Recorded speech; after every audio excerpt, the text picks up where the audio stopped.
विधानसभा चुनाव में कांग्रेस पार्टी करारी हार के बाद इंडिया अलायंस में भी समीकरण बिगड़ते नजर आ रही हैं, क्योंकि अखिलेश को उम्मीद थी कि कांग्रेस बड़ी मजबूती के साथ वापसी करेगी, जबकि ऐसा नहीं हुआ।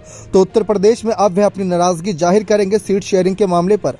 ऐसे में लालू यादव के सामने बड़ी मुसीबत रहेगी कि कैसे वह सभी दलों को एक साथ रखे बिना किसी नाराजगी के। लेकिन जो कुछ भी कांग्रेस ने विधानसभा चुनाव के वक्त किया वह नाराज करने वाला कदम था ही।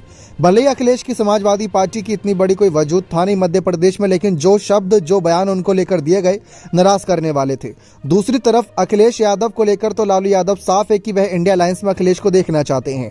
लेकिन हर कोई जानता है कि अगर उत्तर प्रदेश में भाजपा का सुपड़ा साफ करना है तो अखिलेश के साथ साथ मायावती के वोट बैंक की भी बड़ी आवश्यकता पड़ने वाली है, लोकसभा चुनाव में खासकर। तो ऐसे में लालू यादव ने मायावती को लेकर अब तक सिर्फ इतना ही कहा है कि हमने उनको अब तक अपनी बैठक में नहीं बुलाया। लेकिन हर कोई जानता है कि यह बैठक वो बैठक है जिसमें गैर भाजपाई दल शामिल हो सकते हैं बिना किसी इजाजत के। तो मायावती का भी पूरा हक बनता है, लालू यादव को नेतृत्व करता है नहीं।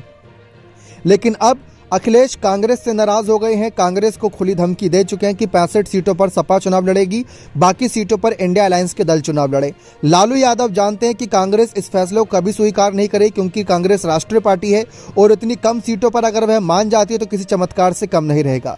इसके बाद अगर देखें तो लालू के सामने पहले बड़ी चुनौती ये थी कि कैसे मायावती की नाराजगी को दूर करके वह इंडिया अलायंस में उनको कहीं ना कहीं एंट्री दिला ले, क्योंकि ये वही लालू यादव है जो मायावती को अपनी राजद पार्टी के टिकट से राज्यसभा भेजना चाहते थे जब मायावती ने राज्यसभा से इस्तीफा दिया था भाजपा नेताओं के व्यवहार की वजह से। आप सभी को याद होगा वो सदन की कार्यवाही। तो इसके बाद एक तरफ मायावती की नाराजगी दूर करने के लिए कि लालू का क्या कदम होता, इस बीच अखिलेश और नाराज हो गए। तो हर कोई जानता है कि नीतीश, लालू, शरद पवार हो गए या कोई और बड़ा चेहरा, वह सब उत्तर प्रदेश में वोट नहीं दिलाएंगे। वोट दिलाएंगे तो अखिलेश की समाजवादी पार्टी वोट दिलाएगी और बहुजन समाज पार्टी वोट दिलाएगी। लेकिन लालू यादव अब पहले अखिलेश की नाराजगी दूर करना चाहेंगे ताकि कांग्रेस और अखिलेश के बीच जो कोल्ड वॉर चल रहा है, जो शीत युद्ध चल रहा है, उसको समाप्त किया जा सके। और उसके बाद हो सकता है कि मायावती को लेकर भी अपनी रणनीतियां साफ करे अगली कुछ बैठकों में, क्योंकि सबको पता है कि उत्तर प्रदेश में अखिलेश चाहे 65 सीटों पर चुनाव लड़े या 80 की 80 सीटों पर चुनाव लड़े, किसके हक में नतीजे जा सकते हैं ये बात आप भी जानते हैं। लेकिन अगर उस नतीजों को बदलना है तो बसपा की भी जरूरत उतनी ही पड़ने वाली जितनी सपा की रहेगी। बल्कि अगर पिछले नतीजों को देखा जाए तो सपा फिर भी कमजोर थी, बसपा ने 10 सीटें जीती थी। बने रहे चैनल के साथ, बहुत बहुत धन्यवाद।